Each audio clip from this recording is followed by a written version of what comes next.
Is Thrash It Out, a show where normally we listen to a heavy metal album and then use it as an excuse to argue about stuff. I'm Antony Johnston. And I'm Brian Latendry, and today we are arguing face-to-face, which is really exciting. Yeah, today we are not talking about an album, and I'm not actually convinced that anybody can see us right now, so just hang on a second while I... there you go. Oh, wonderful. Can you tell we haven't done this before? I know this is our first official Thrash It Out hangout. It is.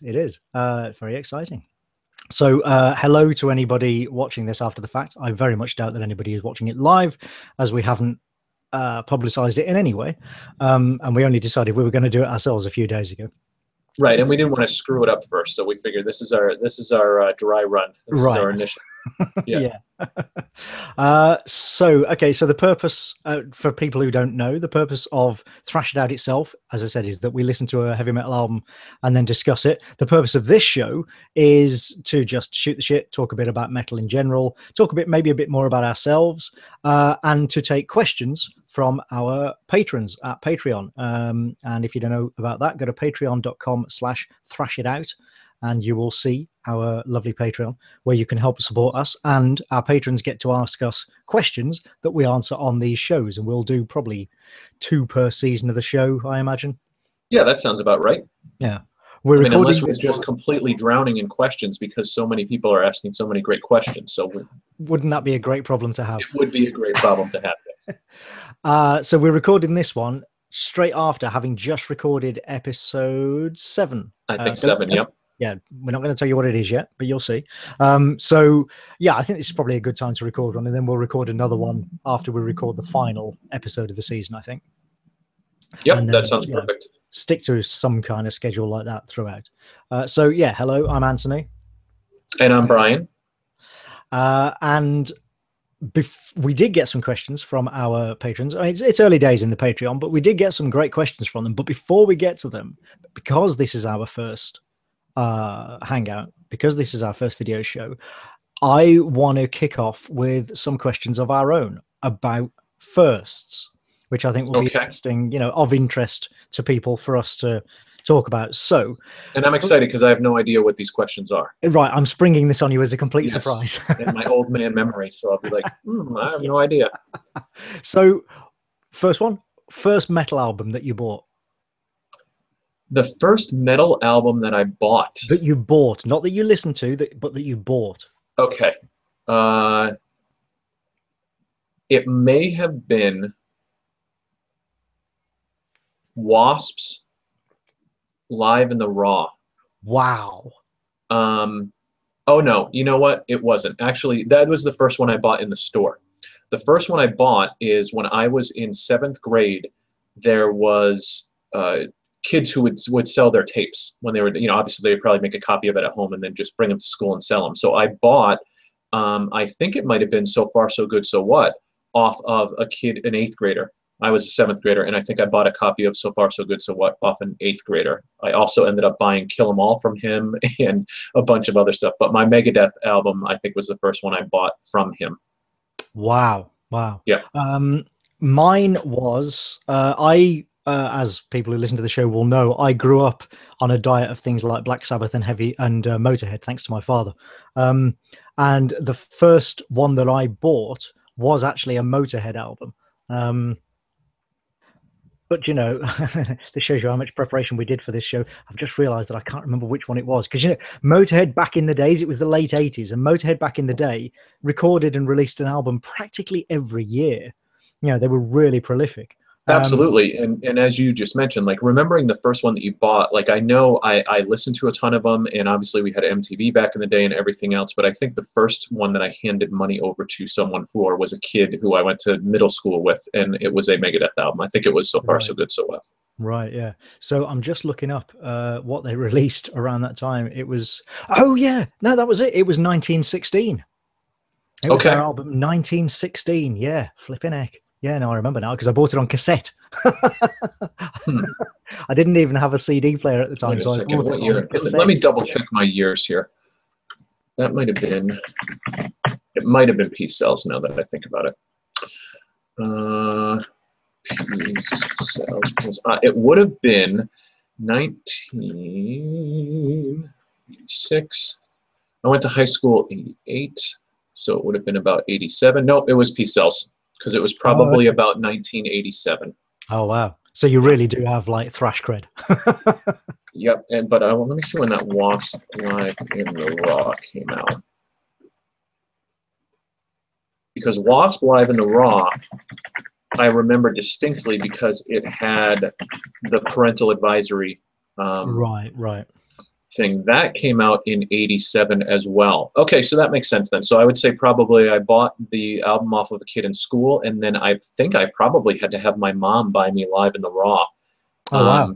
Because it was parental advisory at the time. Oh, wait, so that meant your mom had to help buy it for you in the store?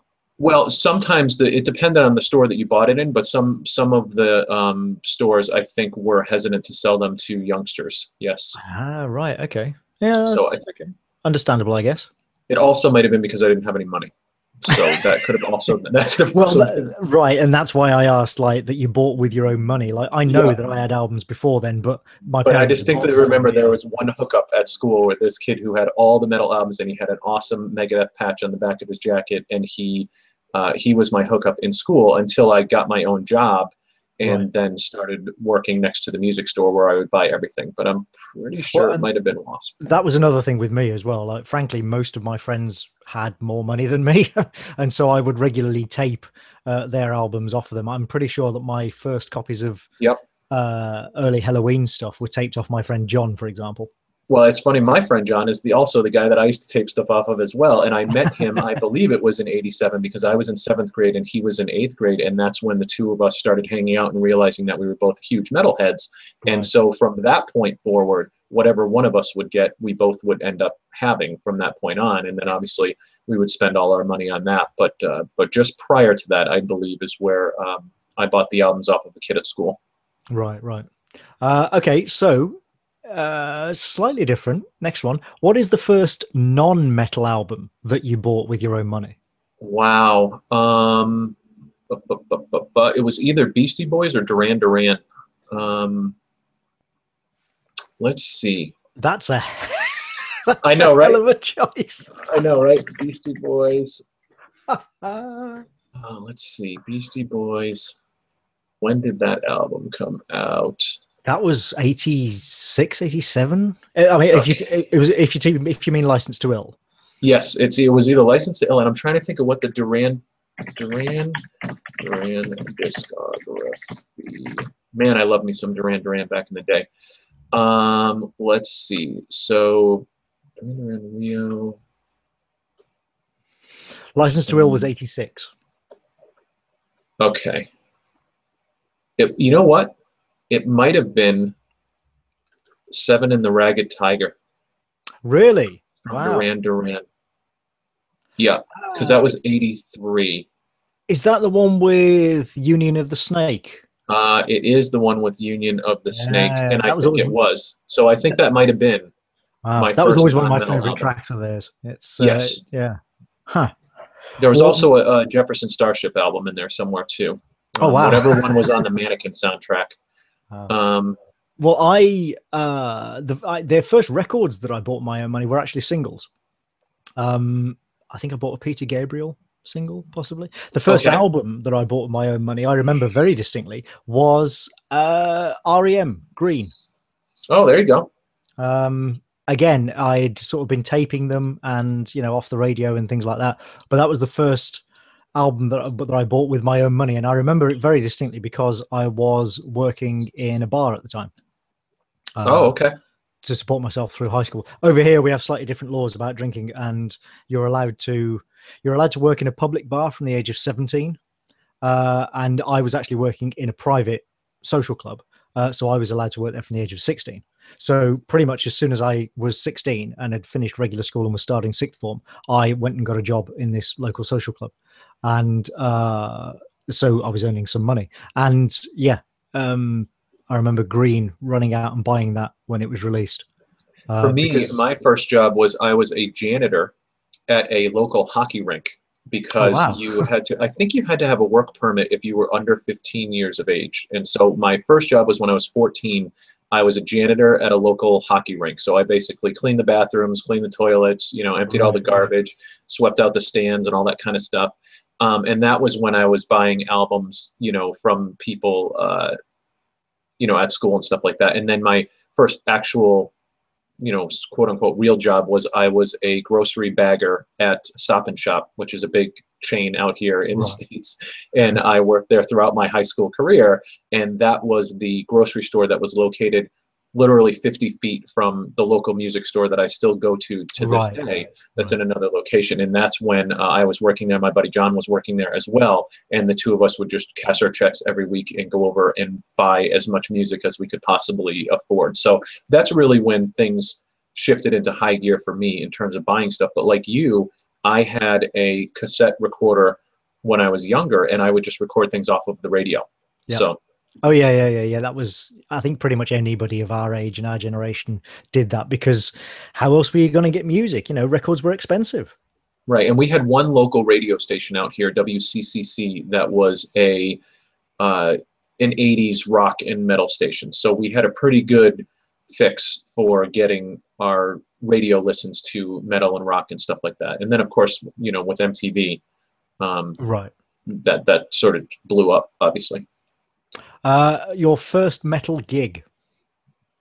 So the first concert that I went to was in 1989, I believe. I will check right now to get the exact date, but it was AC/DC and White Lion.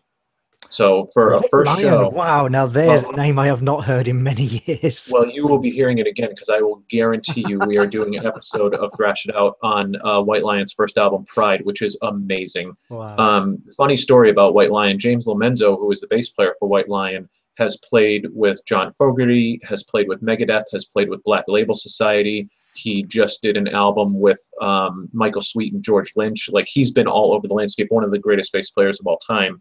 But yeah, so that was my first concert, and White Lion opening for them, it was on the Pride tour, I believe. And I'm just looking it up because I did a blog post about this at one point. I used to do a blog called Sunday Night Videos, and this blog was basically a riff on Friday Night Videos, where I would every week tweet about a bunch of videos, and I would talk about you know, the bands that I loved and the bands of the 80s and stuff like that. And let's see. You mean videos like music videos? Yep. I'm sorry. It was September 2nd, 1988 that I went to see White Lion open up for AC/DC. Oh, cool. And it was in Springfield, Massachusetts, where I now live. But at the time, I was living in Connecticut. And so, yeah. So that was the first concert I went to, and it was amazing because it was the Blow Up Your Video tour for AC/DC. And for those that remember back then, what would happen is a huge missile would come out of the middle of the stage to start the show, and I think it was Heat Seeker that AC/DC was playing. But then what would happen was the door would literally blow off of the front of the missile, and Angus would jump out, playing in midair and doing his strut across the stage. And for a kid who was in 88, I think I was 14 years old, that not only cemented my love of rock and heavy metal forever, but it blew my mind. Like, right, but also of AC/DC, yeah. Oh, and then, you know, when they're playing For Those About to Rock and they're shooting the cannons, and it's just like, for your first concert to be an AC/DC concert. And that was back in the day where, you know, Brian Johnson has always had a rough voice, but that was back in the day where he was still at the top of his game, obviously. Right, and so to see them sort of in their prime, just destroying. And then obviously for White Lion, they were a totally different type of band, but they had such a great energy on stage. They were running all over the stage, you know, Mike Tramp and Vito and James Lomenzo. They put on a great show to get the crowd fired up. And at the time, I think, I'd have to check the dates, but I think that's when their big singles from Pride were out there, you know, Wait and, you know, Tell Me Baby, all that kind of stuff. And so they were fairly decently known going into that, but then AC/DC just absolutely destroyed. And there was such an age variance at that show too. I'll bet. Yeah. But that was back in the days where we got dropped off. I was 14 and we got dropped off at the Civic Center. Right. Went in, a bunch of us watched the show, and then I was literally sitting around in the middle of the city for like an hour and a half after the show waiting for my ride home. And it was like no big deal.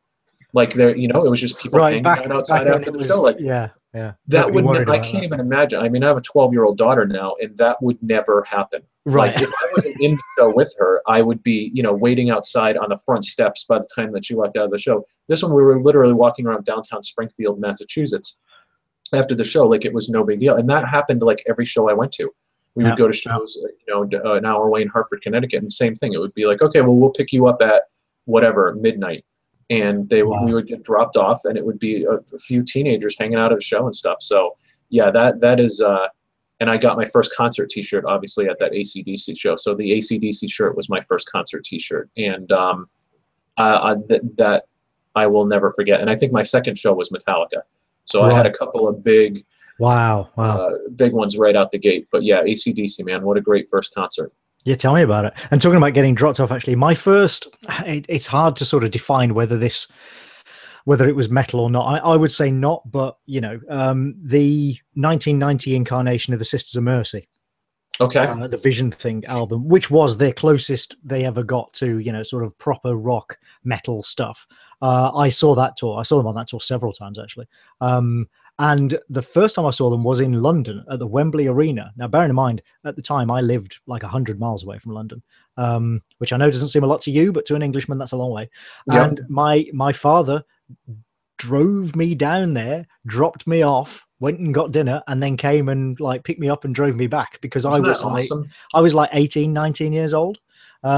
Certainly couldn't afford to get a train or anything, and I don't think I would have been able to at that time of night that I came out anyway.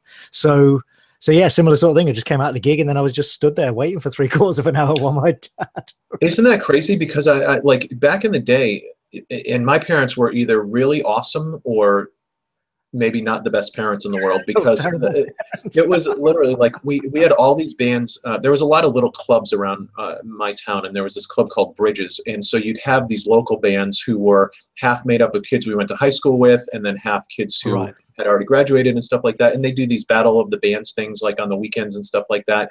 And our parents would literally just drop us off at these venues, which were 6 days out of 7 in an actual bar, and it was all ages on this Right. particular day. But we just get dropped off at these places, and we'd spend 5, 6, 7 hours at these things. So there really was this great period of time when I was in my teenage years where we were just surrounded by music. Everybody was into rock and metal. That was the flavor of the day. It wasn't like a subset of the general populace. It was like everybody liked 80s hair metal and different degrees of thrash and stuff like that. So there was always a show to go see, even if it was, 4 dudes playing at the park, or somebody playing at a club or a warehouse or something like that, or a major band that came through town. And so we were always going to see some form of live music, which for me just again cemented this idea of it. I just wanted to immerse myself in it.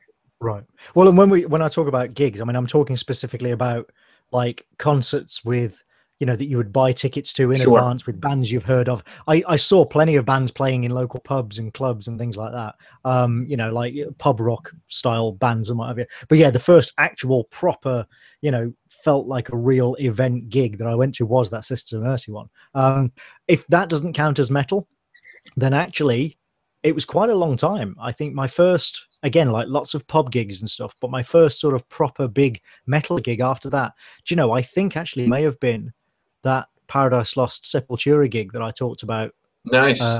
but before when we, yeah, my memory is really hazy, but I think that may actually have been my first full-on proper headbanging metal gig. And again, I mean, not as big as AC/DC, but what a way to start, Sure.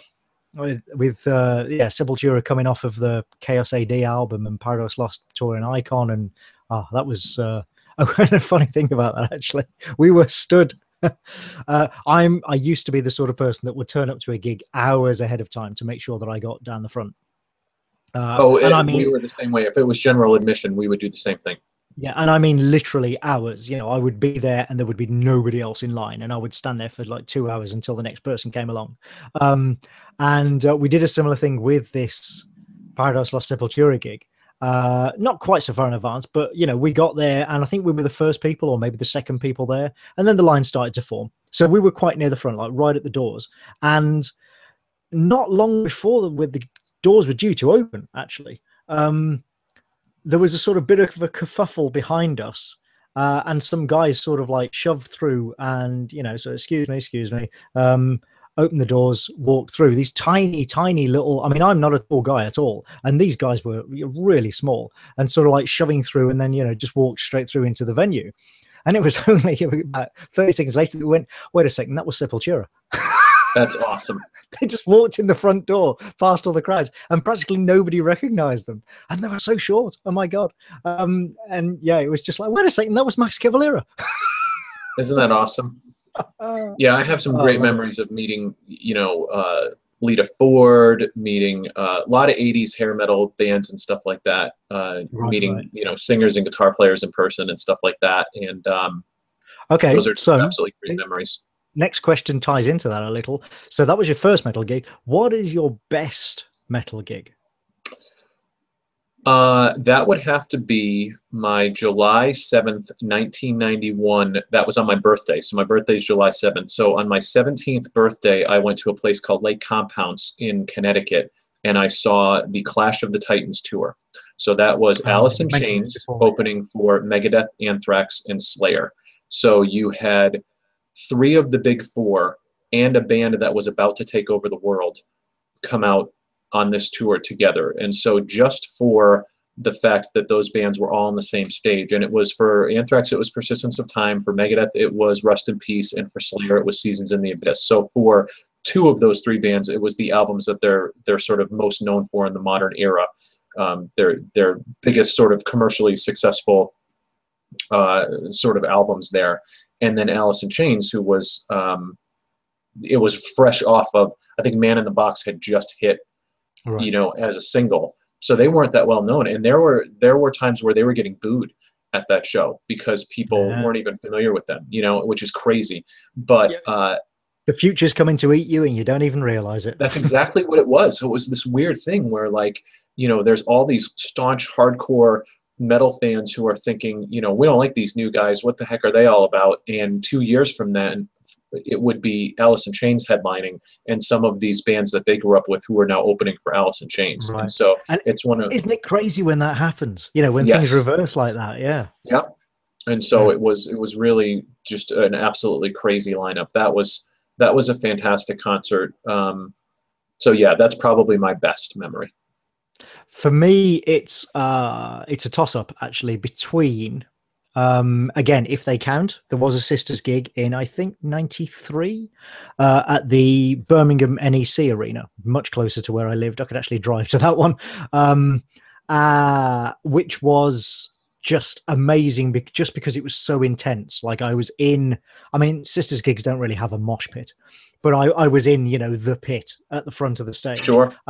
And it was so hot. Again, I'm not a tall guy, so when I get in pits like that, I often struggle to like get fresh air. Yeah, absolutely. It was so hot, it was so stifling that I almost fainted.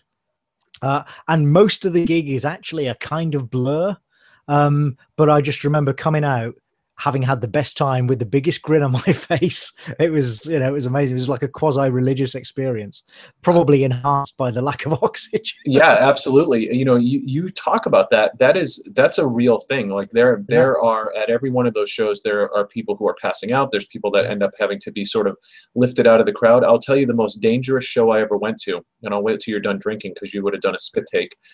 Samantha Fox. Really? Do you remember Samantha Fox?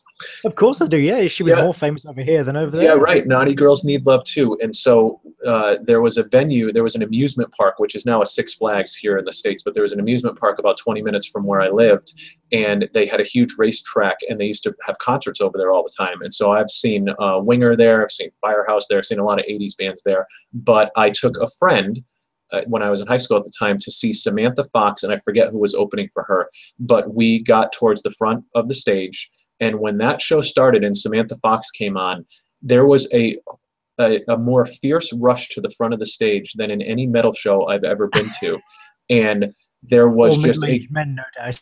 there was just a group of people that were almost impaled on the gates of the front of the stage, and my friend passed out, and we had to like fight our way to drag her out of the crowd to get her to the stands where people would watch the races from. in order to get her some fresh air. But it was the most dangerous situation I've ever been in at a concert, and it was Samantha Fox. Well, and the other, if Sisters don't count, the other best metal gig that I ever went to was actually another Paradise Lost gig, but this was at the Wolfram Civic Hall in Wolverhampton. Again, not far from where I grew up, with Crowbar supporting. Okay.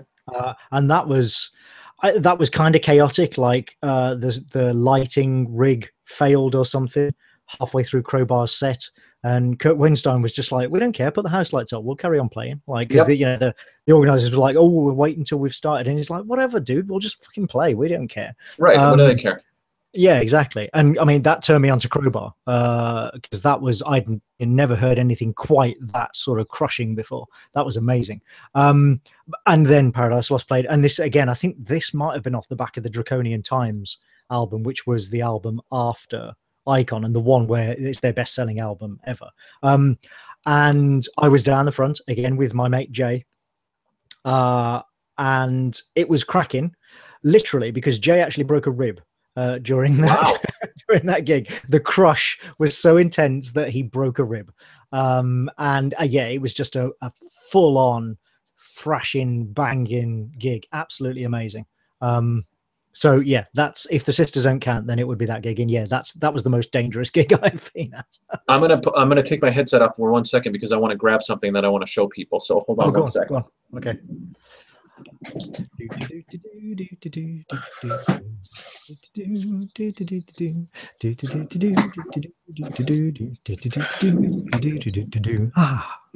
And I'll see if I can find it. I just kept people occupied with some intermission music while you were away. Oh, there you go. I'm going to see if I can find it here, but I have a whole bag of, let's see, there's my Clash of the Titans. I'll hold these up to a camera in a second, but I have a whole bag of concert tickets, and I'm not 100%, but I have done a pretty good job over the years of saving a lot of the concert tickets from shows that I've gone to. Terrible about saving stuff like that. Absolutely terrible. There was a few years where I went through where I was not good at it, and so I missed out on a lot of them. But I do have some of the early shows that I went to, and that's Motley Crue.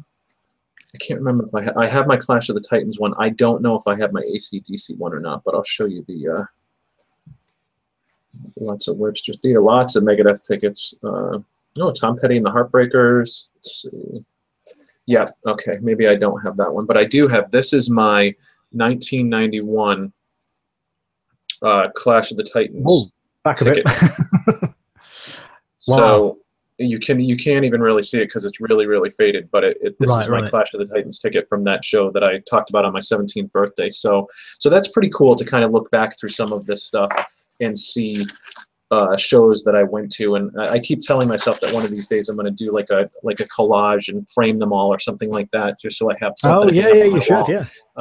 And when we do more of these video hangouts, I will put more stuff on the wall behind me. We're actually considering selling our house a few years ago, and my wife took down everything that I own off of the walls because, of course, she doesn't want my comic book stuff and my horror movie stuff. Prospective buyers, yeah. Exactly. And so this wallpaper, this is the only room in the house that has not been repainted or re-wallpapered because it's my room. So she just shuts the door, and this is the only room that anybody would even know that I lived here if they looked in. The rest of the house is a lot different. But yeah, so I love looking back through some of those old concert tickets because, man, every one of those shows is just some amazing memories. And I remember those a lot better than like albums that I bought or something like that, just because that live experience to me is just such an amazing thing to experience with other people who are as excited about something as you are. And I think that's one of the things that I love about doing the show with you, because you and I get to be excited about stuff together, but also in the conversations that we're getting with people on Twitter and with patrons and stuff like that, is talking about music and talking about our experiences with music and sort of enjoying these things together is part of the fun. Yeah, absolutely. I couldn't agree more. And yeah, the live experience, the sort of almost tribal experience of a good live gig where everybody is massively into it. You can't beat that. No, and you end up discovering new bands that way, because a lot of times you're going to see. I got turned on to Crowbar by seeing them when they supported. I'd literally never heard of them, and then they came on stage and blew me away, and I was like, okay, I'm a fan. That's why I loved shows like this Mayhem Festival, and I love shows like Ozfest when Ozfest was coming around, because you get these super long bills, you get these second stages, and you're bound to find something in those lineups that resonates with you, and you walk away saying, you know what, I got to pick up that album. I need to check those guys out. All right, so let's get on to the patron questions then. Awesome. We've enough about us. Well, Right. enough from us anyway. So first question is, now, John Stetson, is that your friend, John? That is my friend John, and I'll just tell you briefly, I met him, my family moved to the other side of town when I was finishing 6th grade, and so I started middle school at a new school, and I was in Catholic school until then, so I was making the transition to public school, and I ended up meeting him because he lived right down at the end of the street that we moved on to, and then turns out he was a grade ahead of me, but we became fast friends, and to this day, we are best friends, you know, kids, godchildren, you know, that type of stuff, godfathers and things like that. And just our 2 daughters are very, very close friends. And to this day, the first thing that we talk about whenever we see each other or talk on the phone or whatever is, did you hear this album? Did you hear this yet? Did you see the new song that came out from them? Or did you hear that these guys were coming around? And our friendship is so interwoven with my love of rock and metal music, and he's an amazing guitar player. So I also envy him, because as we were growing up, I always wanted to learn how to play guitar, and I never did. He immersed himself in it and is an amazing player for everything from hardcore metal to classical, just very, very talented. Oh, wow. And so, you know, we used to have this game where it called Name That Tune, where he would just play me like 3 notes from a song, and I'd be able to name. So I was working on my knowledge of all those bands from back then, and he was practicing his music, and it worked really well together, because he still does it to this day. Like, he was just over last week and grabbed an acoustic guitar that he had given to my son and played a couple notes, and I was like, oh, that's this. And so we still do that to this day. Awesome. Okay, well, and he was first in with questions. So his first question is, have you guys ever met? He says, I know the Atlantic Ocean separates you both. Yes, it does. I am here still in England. I don't live in the States. But yes, we have met, but only once. Only one time. New York Comic Con, I believe it was. It was New York Comic Con, and it was whatever the year. It wasn't. It was maybe 2 or 3 years ago. Feels about right. Yeah. Because it was the year that Zombie U came out. That's what I was just going to say. Yeah, it's the year that Zombie U was released, because for people who don't know, I write comics and video games, and I co-wrote Zombie U, and we could see the line for people to play the demo from the Oni press booth where you were interviewing me. Right, which was awesome. And so it was, yes, you were there at the show. I was there covering the show for the Secret Identity podcast, which is a podcast I've done for about 10 years now.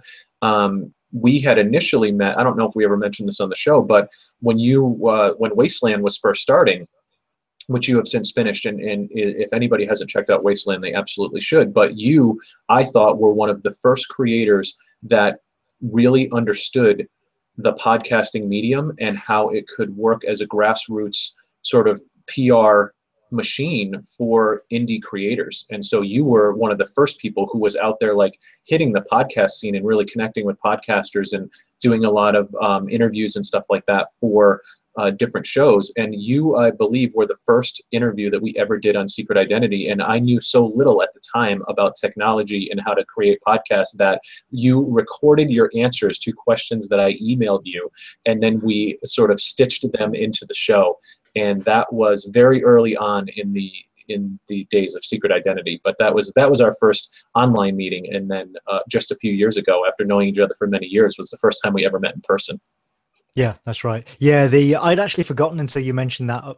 You mentioned it when we were doing Unjustly Maligned, and until then I'd completely forgotten that. Yeah, I recorded my answers in QuickTime as separate MP3 files, and then sent you a bunch of MP3s. And so the episode was literally like Matt and I sitting there, and I would say, okay, and then I asked Antony this, and here's what he had to say, and then I would play your answer to the thing, and we just we were amazed that anybody even wanted to do an interview with us, and so it was really funny. So yeah, and you had also done some work with Dan Evans, who was a friend of mine as well, and I think that might be another. I can't remember if that came before or after. I think that was after, but that was another. It was definitely after. Yeah. So yeah, but one time in person. That's all we got. Just so far, yeah. Okay, and then John asked a second question, which was, at some point in the future, when the podcast is a huge success, aha, thank you very much, John, Yes, I will love you that. let fans pick the artist and album? Maybe a supporting donation from a fan gives them the power to choose that artist and album. And this is something that we talked about a lot when we We were did. starting the podcast and starting the Patreon, trying to consider what we thought would be fair in terms of rewards and pledge levels and all that sort of stuff. And this is actually why we eventually ended up with just the single $1 or more pledge level, Hmm. because what we were, like, if any of you are gamers, you will know the sort of the pay to win phenomenon that you would get in, especially a lot of freemium games these days, where basically, so long as you're willing to keep spending money, you will keep advancing in the game. I don't like that. Many people don't like that, and I was worried that I didn't want people to think that just because somebody had more money, more spare cash than them, that they would get a fuller experience Sure. out of being a patron. If that makes sense? I mean, maybe that's a very, I don't know, maybe that's a very communist attitude, but it just felt. I always think back to when I was a kid, when I was a 14, 15-year-old metal fan, and I had no money, like no money at all. Uh, and maybe I would have been able to afford to pay $1 to support something like this, but I certainly wouldn't have been able to pay $5 or $10. Sure. And, if I'd been in that position and somebody had paid $10 and therefore they got to hang out with the stars of the show and they got to, pick the subjects and stuff like that, I worry that past me would feel ripped by that, and I don't want that to be the experience for anybody now. But maybe I'm hypersensitive. I don't know. I'd like people to let us know actually what they No, and the think other about thing that. that I was thinking too about that is that we essentially the format of the show is that we're each sort of trading off picking albums for the next week and stuff like that. And so what we want to always make sure of is that at least one of us is invested in the album that we're talking about that week, because that person may have to sort of carry the episode in terms of, this is why I liked it, this is what I know about this band. And so I would be afraid of us having albums that neither one of us was really invested in. Like, I don't want to talk about an album on the show that both of us hate, or That or is a very or good point. I hadn't or didn't considered get that, but anything yeah. out of. But what might be worth exploring sometime in the future is if we have some albums that we're sort of up in the air on, and maybe putting up a poll and saying, for the patrons, and saying, okay, well, Right. we have these 3 albums that we're considering for an upcoming episode, or we know we're going to do this band, but we're not sure exactly what album of this band that we're going to do yet. So you guys vote for whichever one of these 3 that you want to do. So I think we're definitely talking and have talked about ways that we want patrons especially to be able to have input into the show, but we also want to stay pure to what the goal of the show, which is A, to get people to listen to things outside of their wheelhouse in some cases, and B, for one of us to be a champion of the album at least, so that we always have that enthusiasm that people seem to like. We always want to make sure that we're bringing that to every episode, because there'll be albums where one of us doesn't like it, and so we want to make sure that the other person is definitely high on it to be able to have that same tone. Right, because otherwise you could just end up with a very negative show, couldn't you? Yeah. But that's a good idea about the poll. I hadn't thought about that. But yeah, that's certainly something that we should consider going forward. Yeah, I yeah, I like think that. that would be Yeah. fun, especially because with some of the bands that we're going to talk about, there are some real Sophie's choices of albums to be made. With you could make the case with all of the big 4 too, and I know some people were for and against. And just to clarify that too, we did talk about the big 4 and wanting to sort of come out of the gate with them. And the reason that we chose the albums that we chose was a couple of reasons. One, because they're all albums that we like of those, or at least feel are worthy of discussion. But we also didn't necessarily want to do the easy choices for all of those albums, because I'm sure there are plenty of other metal podcasts out there that have talked about Rust in Peace and Master of Puppets and Right. Among the Living and Rain and Blood. And so having us have a little bit of a different take on some of those bands, I think, helped us. And we can always go back in the future, and I'm sure we will, with some of the big 4 and talk about Right. other offerings. You know what I Well, mean? and the other thing with the big 4 as well is that, we are doing this show for other metal fans like ourselves. This is not, I mean, if we can turn people onto metal with this, fantastic. But Sure. that's not why we're not trying to convert non-metal fans into metal fans. Exactly. And so with the big four, you kind of assume that everybody's heard pretty much everything anyway. So it's not like, if we had covered Master of Puppets, well, we let me rewind. Sorry. What I mean to say is that by covering St. Anger, it's not like we're trying to say you've never heard this album before, but by this small band called Metallica, and we think you should. Exactly. Yeah. That's not the purpose of us covering the big four, because you've all heard it before anyway. So instead, yes, we wanted to choose albums that were the most interesting to talk about. Rather than, if it was Master of Puppets, let's be honest, the entire show would have just been us going, this is ace, this is ace, this is great, this is great. That's true. Yeah, and you don't want that. And there will definitely, I'm sure, be some albums where we're like, man, I really like this and I really like this. And so that'll happen. But you're right. With some of those ones, it's almost a no-brainer of like, okay, we get it. You guys like, so I'm glad. And I think the hook of that first episode was like, holy crap, they're talking about Saint Anger? Right, exactly. Yeah, that Metallica. And so it was sort of a thing that got people like, oh, I need to listen to that if these guys are going to spend an hour talking about Saint Anger. Yeah. So that worked out really well. Definitely more interesting. Okay, next question is from Daryl Garland. Hello, Daryl. And he says, once you move beyond the big four, will the focus remain strictly on thrash? And the answer to that question is no. And we touched on this a couple of times on some of our previous episodes, just about like when we say metal, and certainly thrash is a certain genre, but when we talk about metal, I'm talking about everything from what many people would consider to be rock and roll to hair metal, which is is a big category in and of itself, to thrash metal, to doom metal, to death metal. Like we're going to hit to all fields, and I know that we will, because our tastes are very different. And so, for me, my youth was spent with primarily hair metal, even though I'm a huge Megadeth fan and a huge thrash fan and everything else. But like, I love me some 80s hair metal, and we will absolutely be talking about that, and bands that some people will be like, that's not metal, to everything, from the stuff that we've talked about already. So for me, certainly, and I think for Antony as well, we're going to hit to all fields of what we consider to be, hard rock and heavy metal, and hopefully have a little bit of something for everyone. Well, and metal is a broad church, as they say. Right. But also, in relation to why we called the show Thrash It Out, well, it's a good title. Yeah, it's just a good title.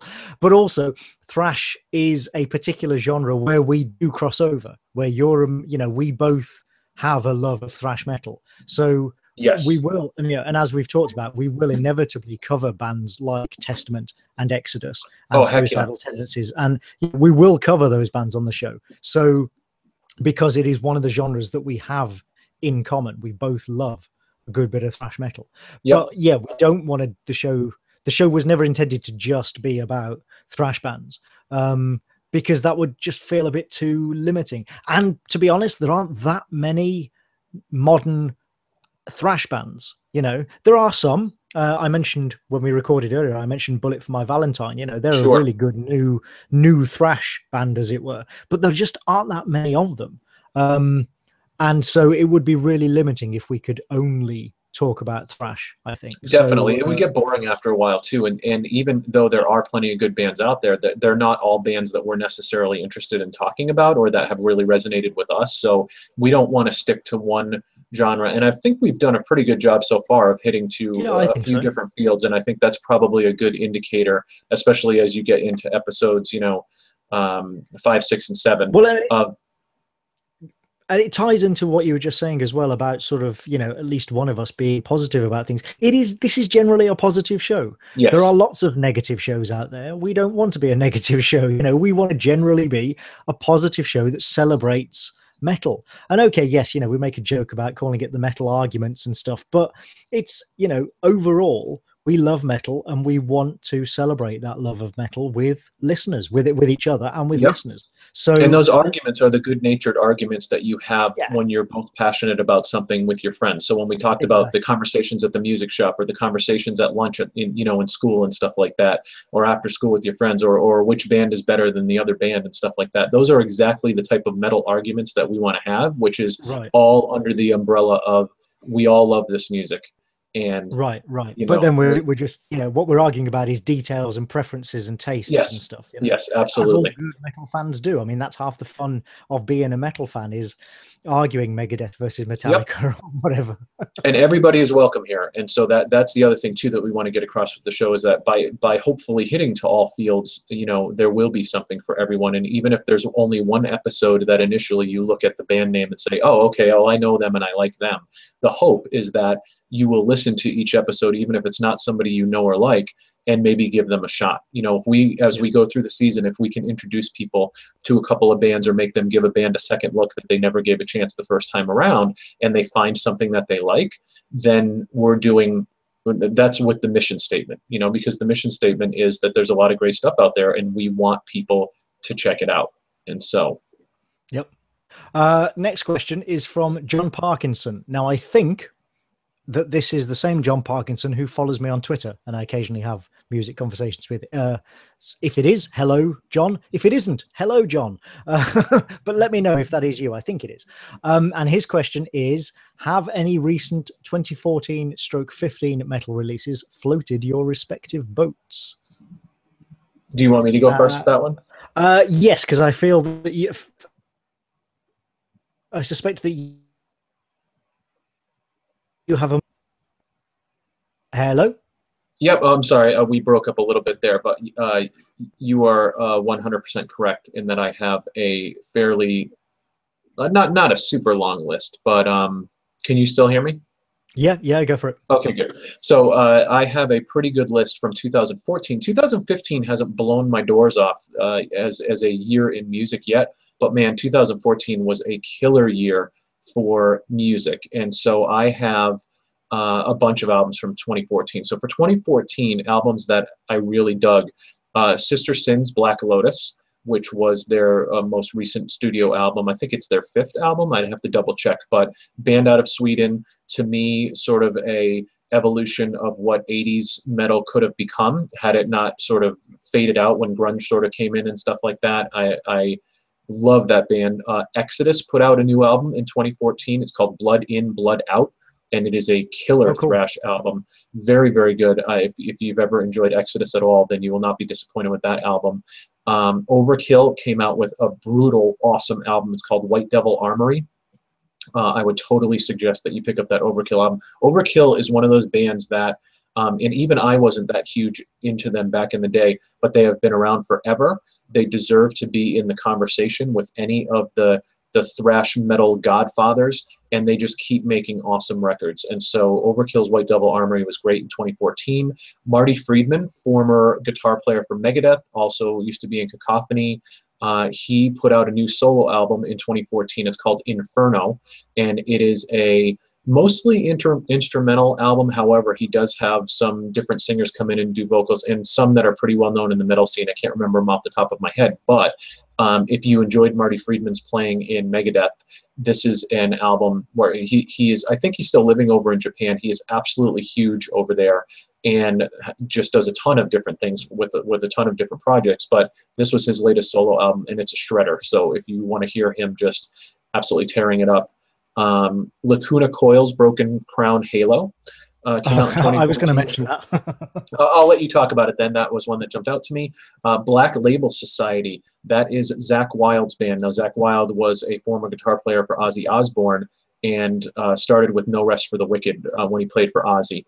And he has his own side band. This is one of his own side bands called Black Label Society. They are heavy and brutal, and he is one of the few guitar gods that are left in the world in terms of just being able to absolutely shred. I've seen this guy play with his teeth in concert. I've seen him hit note for note every Randy Rhoads and Jake E. Lee solo when he's playing with Ozzy, but also just completely tear it up on his own. That's a band you want to see live if you've never seen Black Label Society. So they came out in 2014. And then I think my album of 2014 is KXM. Now, KXM is Doug Pinnick, who is the lead singer of King's X, and George Lynch, who was the lead guitar player for Dokken for many years, but also Lynch Mob is a band that he started on the side. That band actually has a new album coming out this week.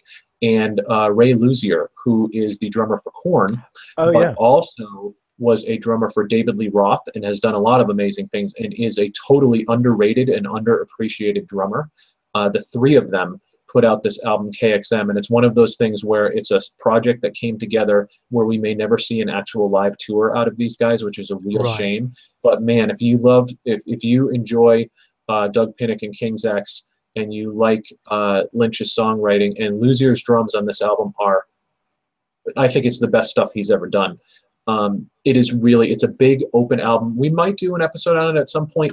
I wouldn't call it metal, but it's definitely a hard rock album, and it's very soulful, and it's just really has this really big sound. And it's one of those albums where you want to put it on and you want to sit in a big room and just let the music kind of fill the room. So it blew me away when I listened to it, and I keep going back to it. So KXM was awesome for 2014. And then 2015, not as much so far.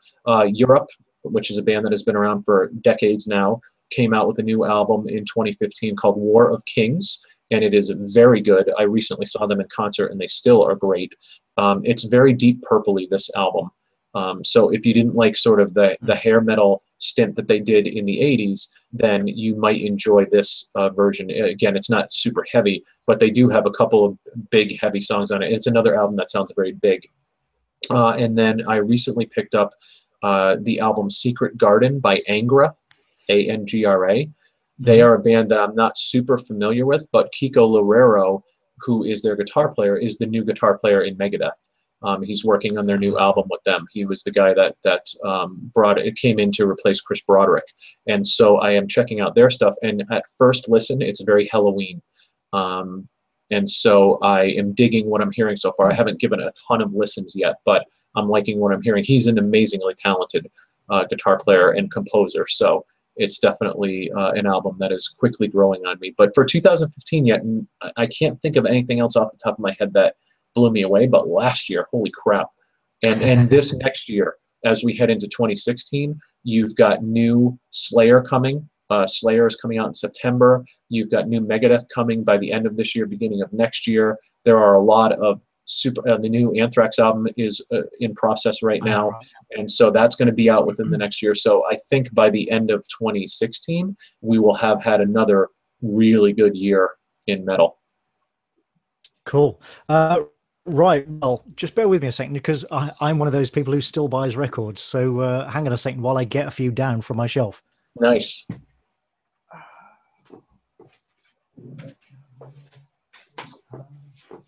Okay. And I'm getting my pen ready.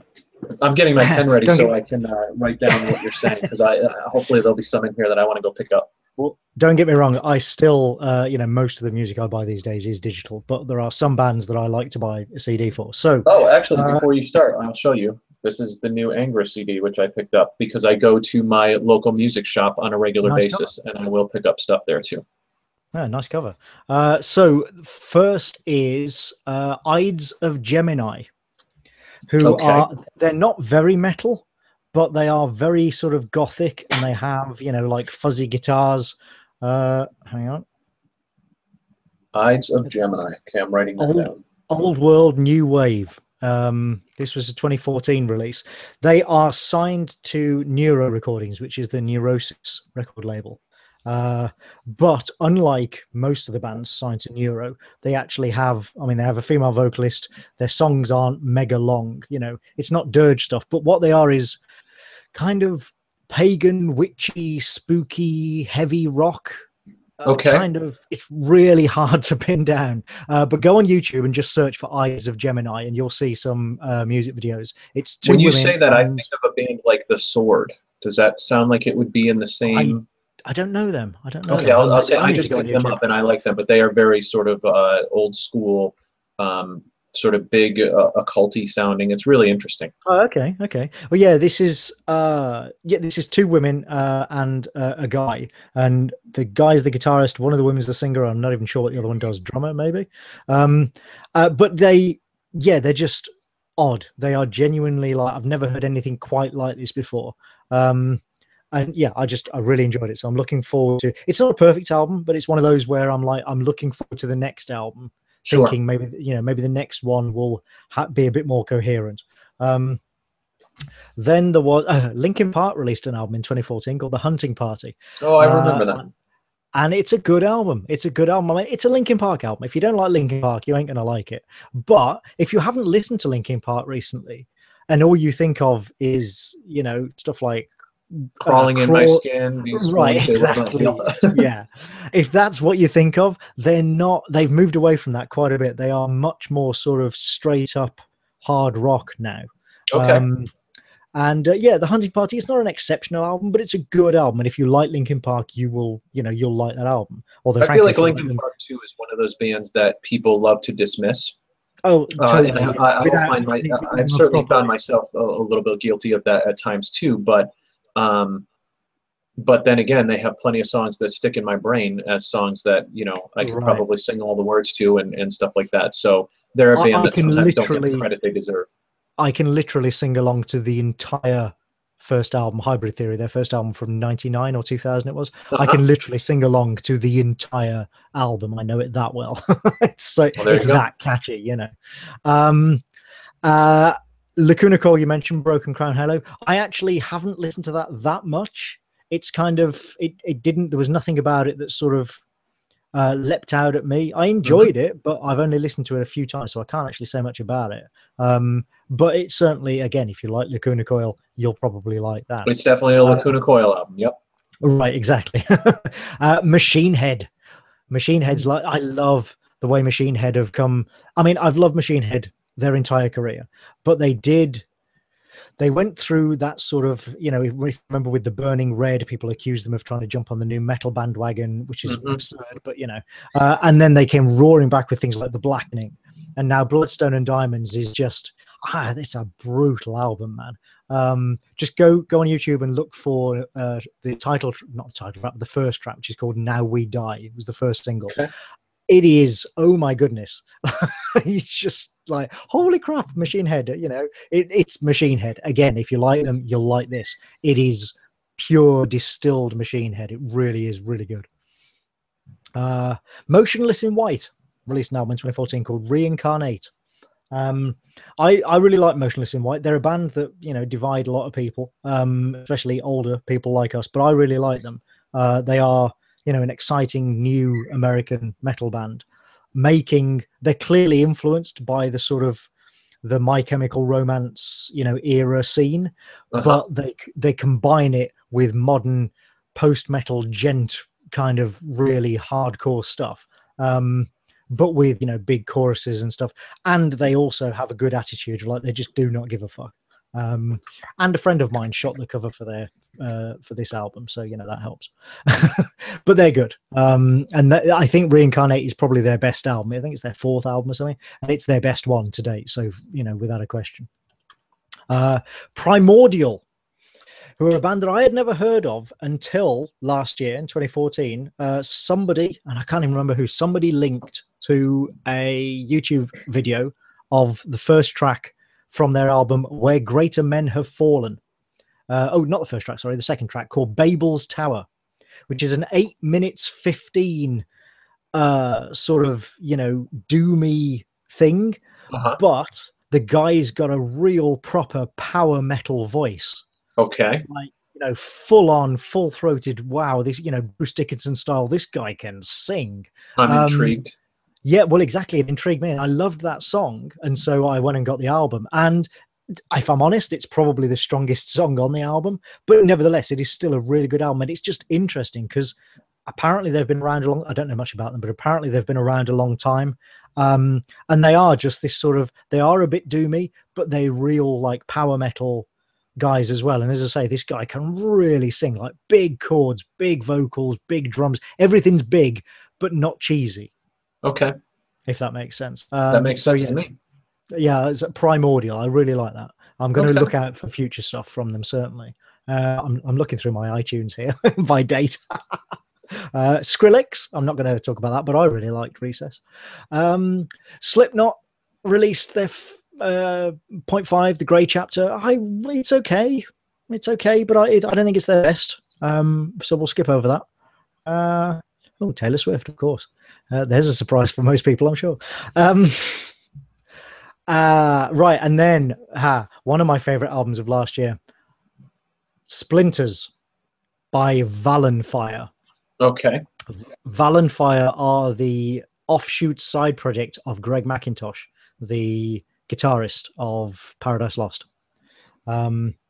He made their first album, which isn't this one. The first one's called A Fragile King, and was actually made as a sort of catharsis to deal with the death of his father.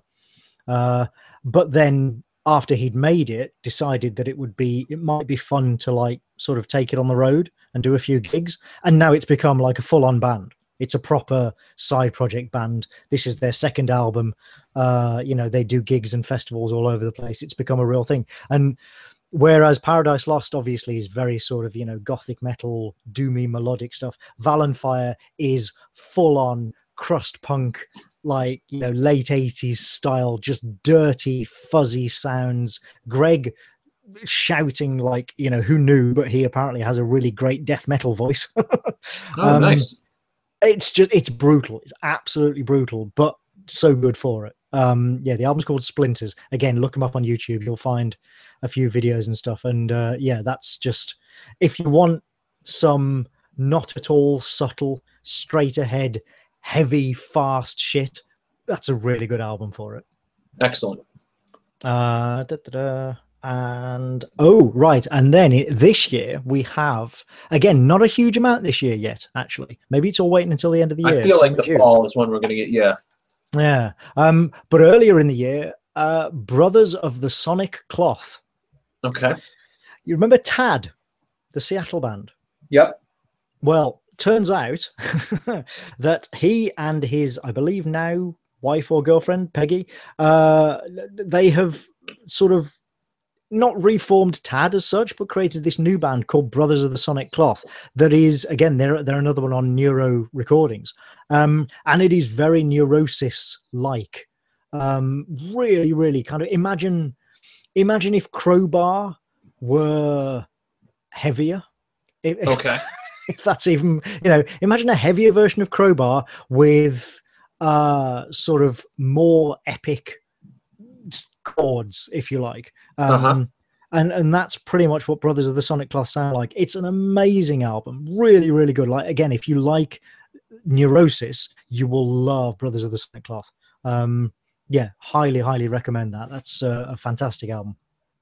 And then just about a month ago, the album of the year, to nobody's surprise, is Paradise Lost, The Plague Within. Okay. Is their new album for this year. And that is just an amazing album. I've told you before about Paradise Lost's sort of evolution and journey, and how they started off really deathy and heavy, went gothic, then went melodic and electronic, and then came back out sort of hard rock, and now they're getting back into metal, and it is really twisty-turny. But this album, The Plague Within, oh my goodness, it is the heaviest thing they have done possibly ever, but certainly in a very long time. I'm excited about that because I haven't listened to that album yet, but just based on what I have listened to of them, and you've heard one of the tracks off of it, because the track. Oh, one of the videos you sent me, right?